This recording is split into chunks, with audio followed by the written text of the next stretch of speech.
जय हिंद दोस्तों, नमस्कार।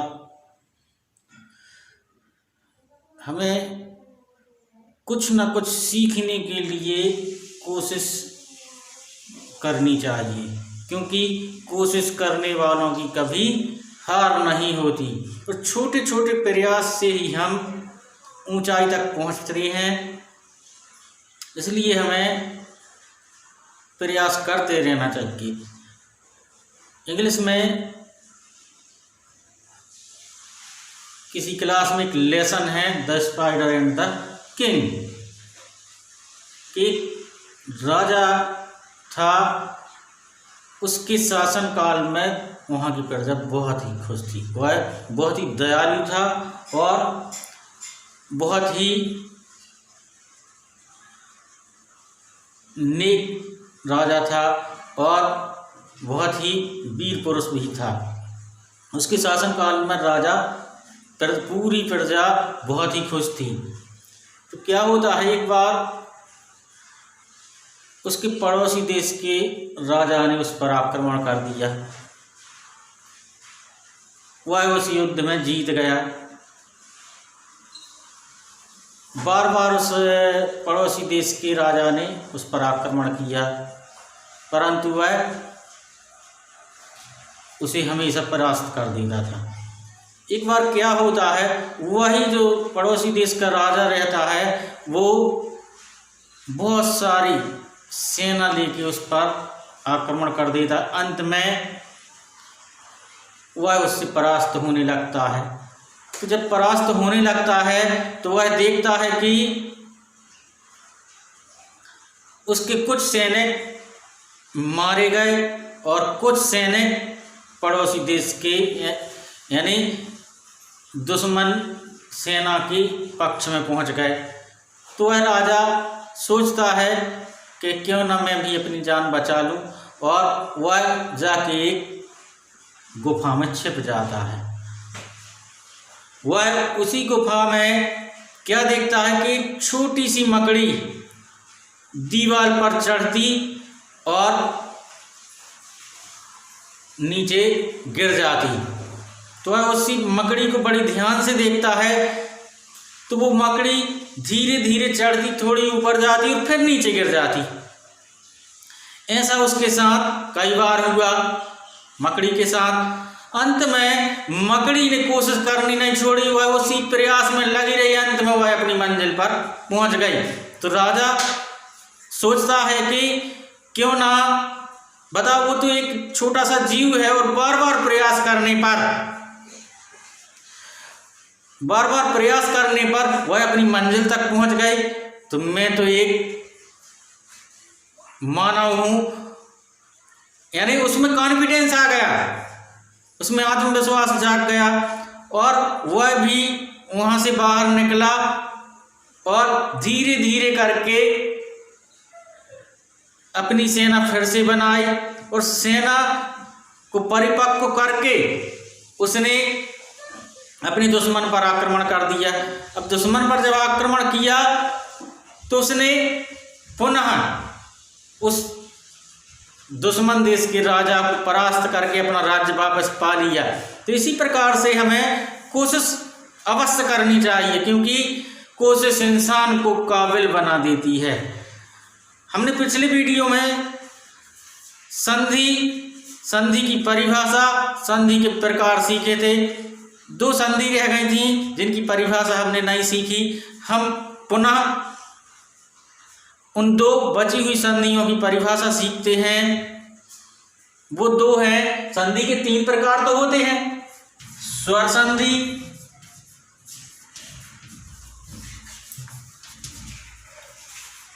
व्यंजन संधि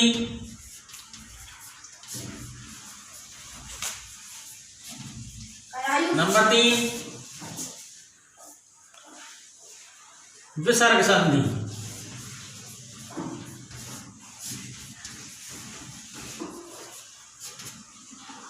हमने स्वर संधि के बारे में तो सीख लिया। अब 2 संधि और रह गई हैं, व्यंजन संधि और विसर्ग संधि। तो पहले हम देखते हैं दूसरी संधि, व्यंजन संधि की परिभाषा।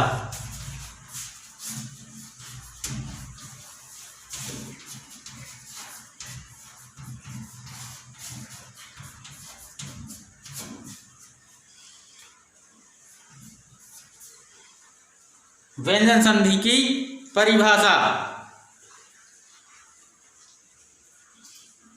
जब किसी व्यंजन के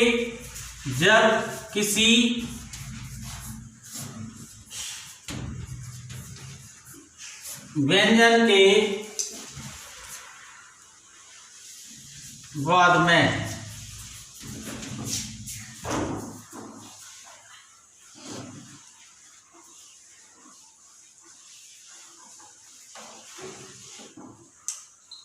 या आगे कोई स्वर आता है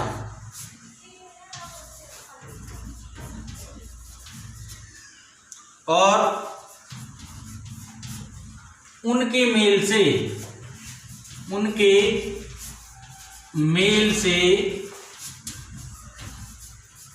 जो परिवर्तन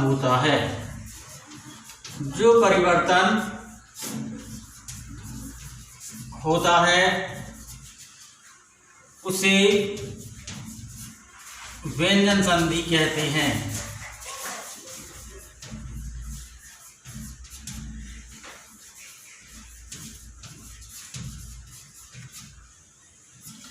जब किसी व्यंजन के बाद में आगे कोई स्वर आता है और उनके मेल से जो परिवर्तन होता है उसे हम व्यंजन संधि कहते हैं।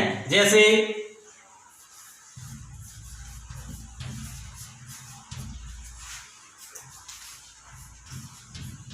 जगत धन ईश बराबर जगदीश। जगत धन ईश बराबर जगदीश।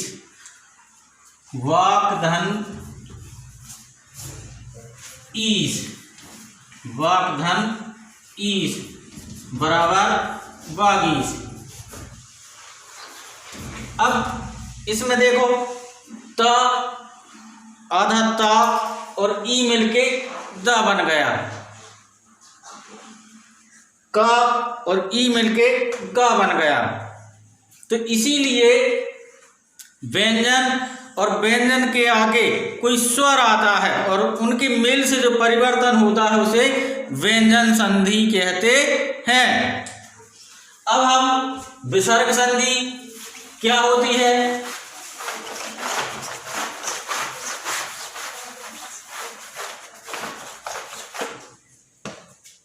विसर्ग संधि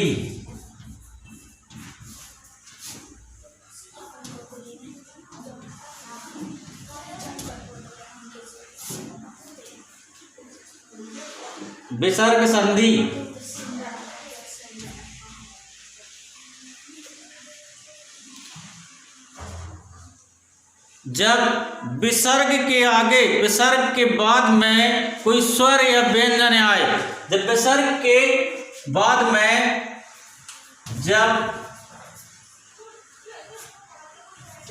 विसर्ग के बाद में कोई स्वर या व्यंजन आता है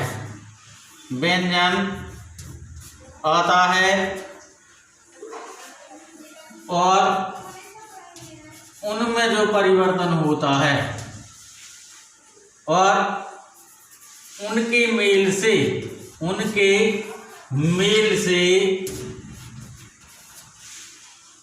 जो परिवर्तन होता है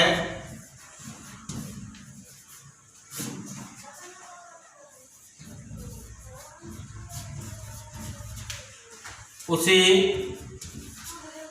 विसर्ग संधि कहते हैं। विसर्ग संधि कहते हैं।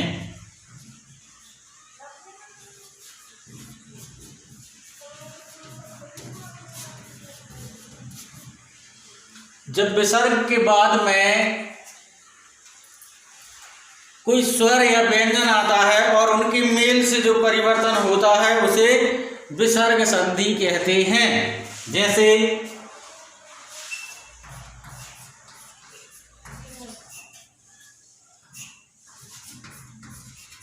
नमः धन कार बराबर नमस्कार। नमः धन कार बराबर नमस्कार।